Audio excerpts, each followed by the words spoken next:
بسم اللہ الرحمن الرحیم۔ السلام علیکم دوستوں، میں ہوں محمد فاروق اور آپ دیکھ رہے ہیں ریڈی ٹیچنگ۔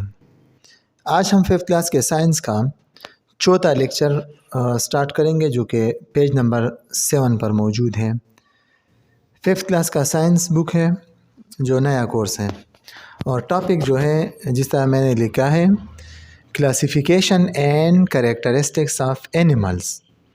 پچھلے لیکچر میں ہم نے پلانٹس کی کلاسیفیکیشن کے بارے میں پڑھا تھا، فلاورنگ پلانٹس اور نان فلاورنگ پلانٹس، اس کے بعد جو ہے مانوکاٹ اور ڈائیکاٹ کے بارے میں پڑھا تھا۔ آج کے لیکچر میں ہم پڑھیں گے classification and characteristics of animals. اس سے پہلے ایک ایکٹیویٹی ہے پیج نمبر 7 پر، ایکٹیویٹی نمبر 1.4۔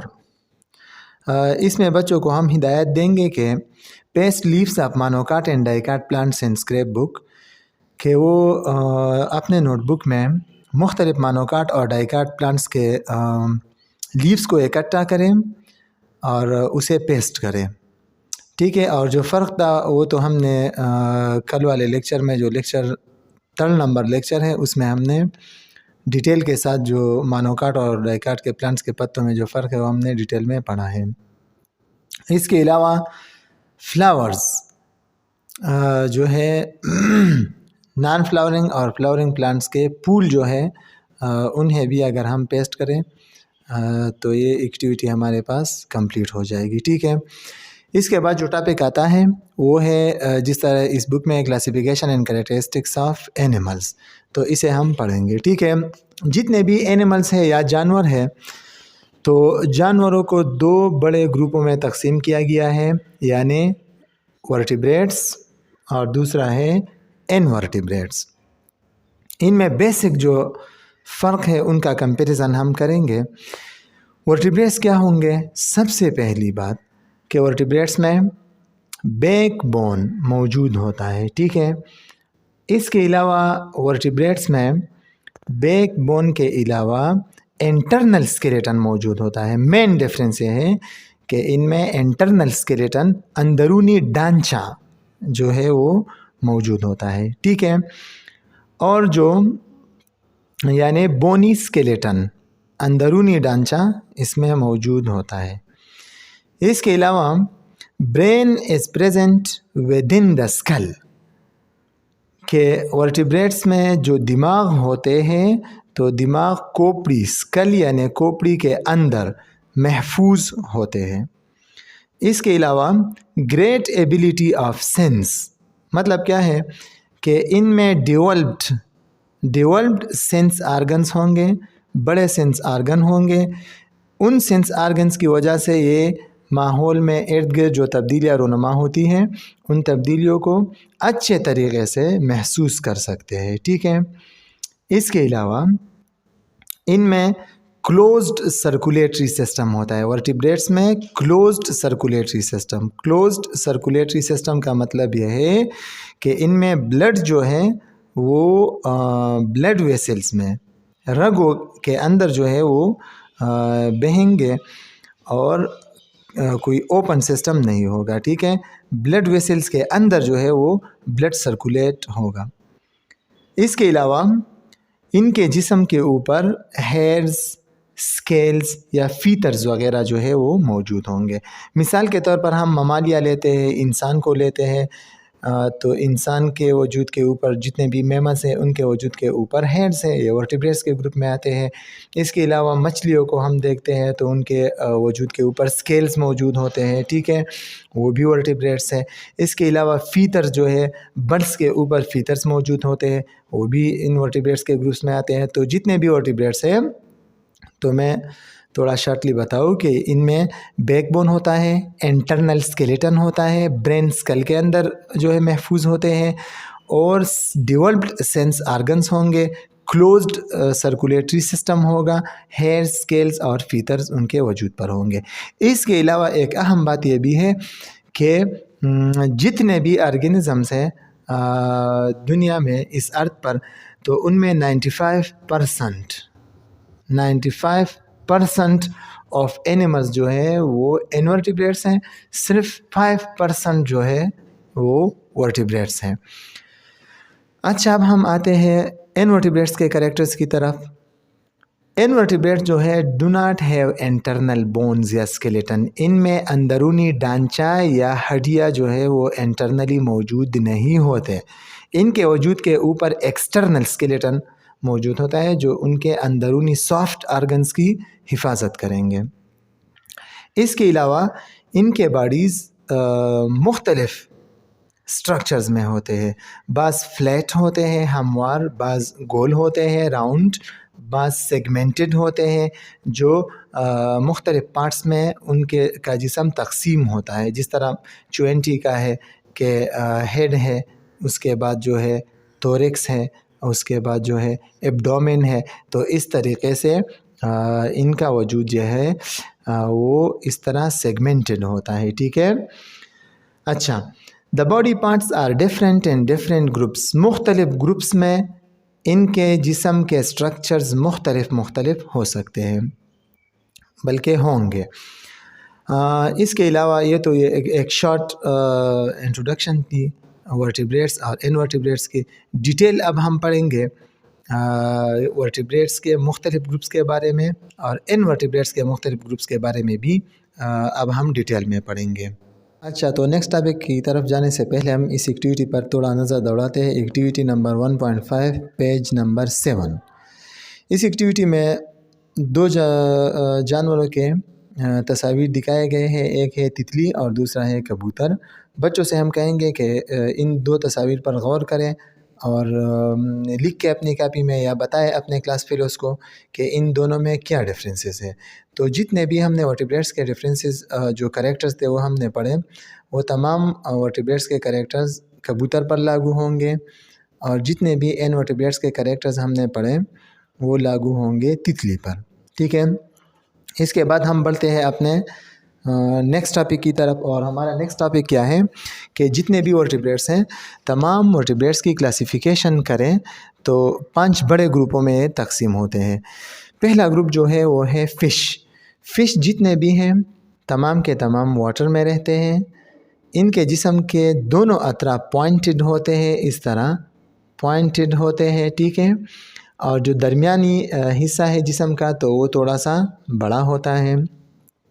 اس کے علاوہ یہ بوٹ نما ہوتا ہے، یعنی کشتی کی طرح ان کا وجود ہوتا ہے۔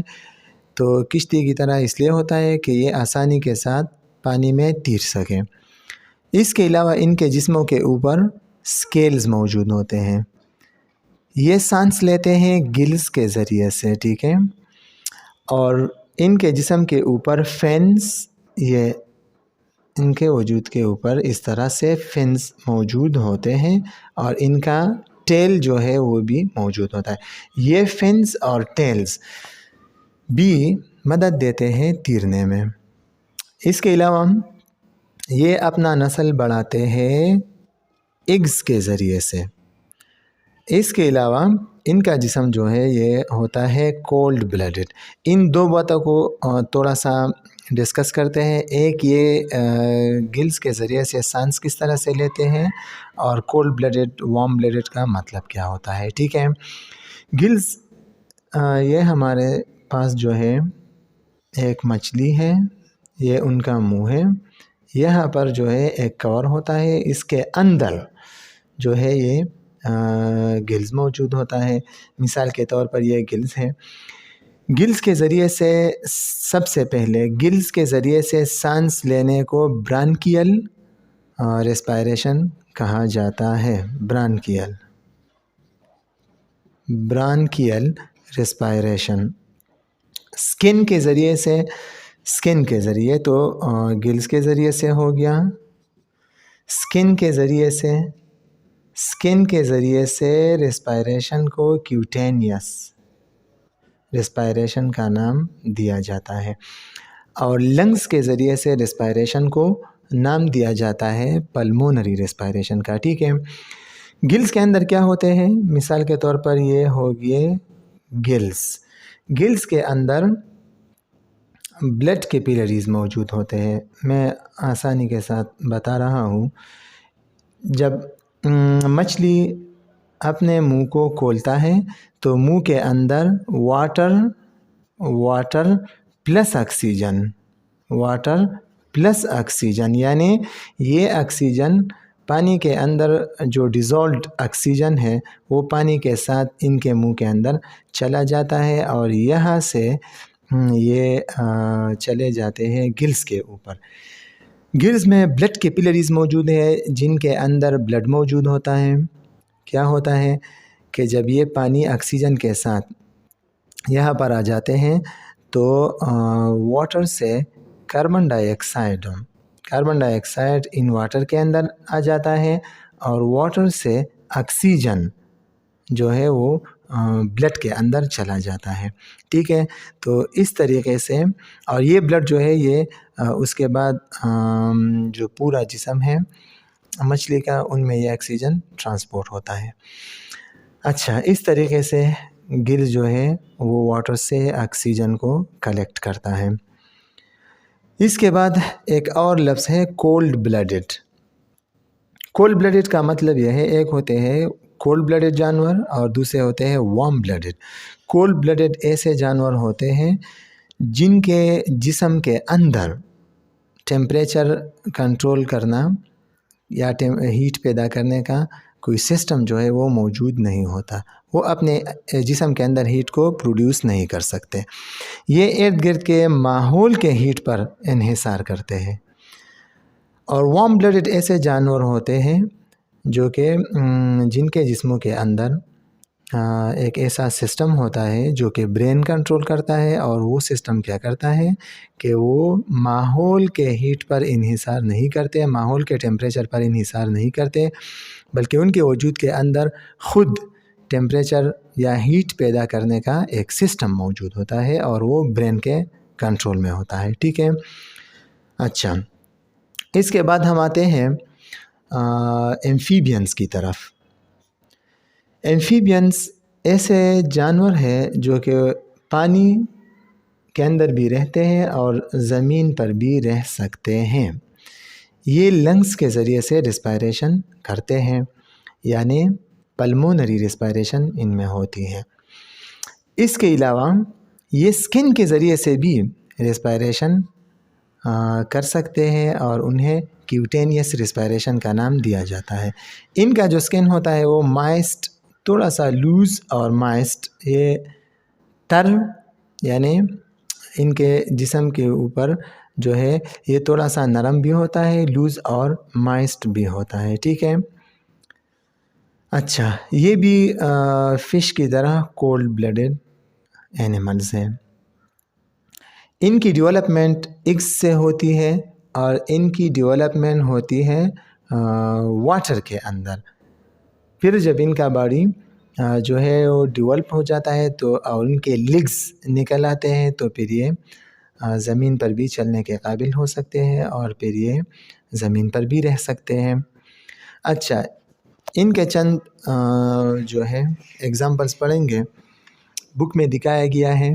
یہ مختلف قسم کے مچھلیوں کی ایگزامپلس ہے، فش کے ایگزامپلس ہے، rohu, shark, catfish, goldfish, butterfly fish, اور دوسرا پیج جو ہے یہاں پر دکھایا گیا ہے ایمفیبین کے ایگزامپلس، جو موسٹ امپورٹنٹ ان میں ہے فراگ ہے اور ٹوڈ ہے، ٹھیک ہے۔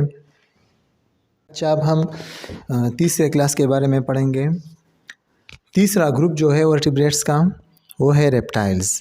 ریپٹائلز کو کریپنگ اینیملز کا نام دیا جاتا ہے۔ کریپنگ کا مطلب ہے رینگنا، یعنی ان کا وجود جو ہے وہ زمین کے ساتھ ان کے وجود کا زیادہ حصہ ٹچ ہوتا ہے اور یہ سلو حرکت کرتے ہیں، یعنی رینگتے ہیں۔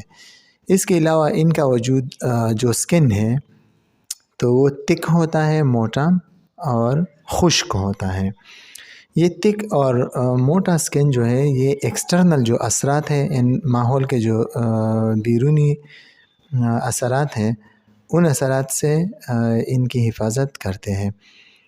یہ انڈے دینے کے لیے زمین پر آ جاتے ہیں۔ زیادہ تر ریپٹائل جو ہے وہ زمین پر رہتے ہیں، بعض ایسے ہیں جو پانی کے اندر رہتے ہیں، لیکن ایک بات یاد رکھنا ضروری ہے کہ جو پانی میں رہتے ہیں وہ بھی انڈے دینے کے لیے باہر زمین پر آ جاتے ہیں، ٹھیک ہے۔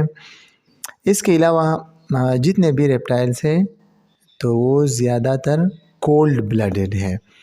ریپٹائلس کے گروپس میں سنیکس، لیزرڈس اور کروکوڈائل، ٹورٹائز وغیرہ آتے ہیں۔